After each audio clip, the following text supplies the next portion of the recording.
Sampurasun para mitra, kalintang bingahna tiasa tepang deui dina acara Pani Ismanah di kanal YouTube YKB Bahasa Sunda. Sate acan urang Bandungan panglenyepan dinten ieu, hayu urang neneda nyuhunkeun pingpinan Roh Suci.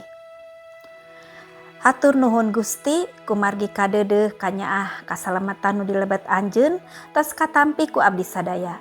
Danget ieu abdi sadaya nyuhunkeun pingpinan Roh Suci kangge nuyun abdi sadaya dina ngalenyepan pangandika Gusti. Berkahan abdi sadaya supados tiasa ngaregepkeun sareng ngalarapkeunana dina kahirupan sadidinten. Dilebet asmaning Gusti Yesus Kristus. Amin.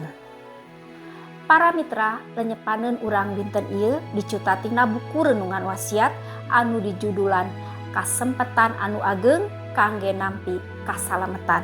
Dumasar serat Ibrani pasal 2 ayat 1 dugi ka ayat nu kaopat. Sareng nas janten puseur panglenyepan urang nyaeta ayatna nu katilu anu unggelna kieu. Jadi lamun urang henteu malire kana eta pisalameteun anu luhur ajena, kumaha rek bisa lolos tina hukuman? Anu mimiti ngembarkeun hal eta teh Gusti ku anjeun. Geus kitu ku anu ngadarengena ditepikeun ka urang bari ditetelakeun yen bener.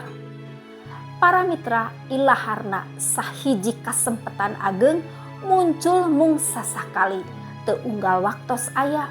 Malihan mah tiasa janten mung sakali di sapanjang hirup urang. Urang salawasna dipeperih, dipasihan nasehat, sangkan henteu ngamomorek kasempetan ageng eta. Margi upami kitu, mangka urang nyalira anu baris nanggel karugian anu ageng. Para mitra, serat Ibrani mepelingan ka urang yen hukum Musa atanapi hukum Toret tetep milaku. Janten setiap palanggaran pasti baris kenging hukuman anu satimpal. Nanging dilebet Gusti Yesus Kristus, urang tos dibebaskeun tina borogod hukum Musa. Kukarana karya kasalamatan Gusti Yesus Kristus nyumponan samudaya hukum eta. Sareng setiap jalmi anu ngabageakeun kasalamatan ti Gusti Yesus Kristus baris diangken bener. Serat Ibrani mepelingan ka urang sangkan henteu ngamomore kasalamatan ti Gusti Yesus Kristus eta. Margi sing saha anu ngamomore anjeunna baris nyorang karugelan nu kalintang ageng nyaeta kalengitan pisalameteunana.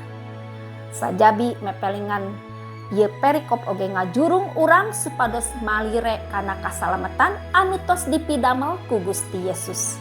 Sing tetep yakin sareng percanten yen karya Kristus parantos nyumponan samudaya hukum Musa nu antukna sakur jalmi anu percanten kamantena diangken jalmi bener. Tah para mitra, ieu teh sahiji kasempetan ageng. Mangka sapanjang urang masih hirup kumelendang di alam dunia ieu, urang kedah malire kana eta kasempetan, ulah ngamomore kasalamatan anu tos dikurniakeun ka urang. Hayu urang ngadoa.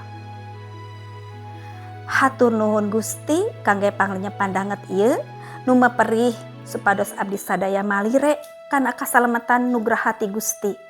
Abdi sadaya dipeperih sangkan henteu ngamomore kasempetan ageng ieu kangge nampi kasalamatan anu tos dipidamel ku Gusti.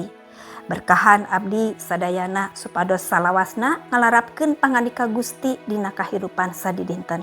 Nyuhunkeun Roh Suci teu weleh ngauban abdi sadayana. Hatur nuhun Gusti, paneda sareng pangdoa ieu disambat sareng disuhunkeun dilebet asmaning Yesus Kristus. Amin. Para mitra, rupina sakitu anu kapihatur panglenyepan dinten ieu, mugi tiasa janten berkah kanggo urang sadayana. Ulah hilap subscribe, like sareng bagikeun kanu sanes. Margi ku cara kitu para mitra tos ulu biung dina ngamasurkeun Injil kasalamatan sasarengan YKB. Gusti Yesus ngaberkahan, cak heula.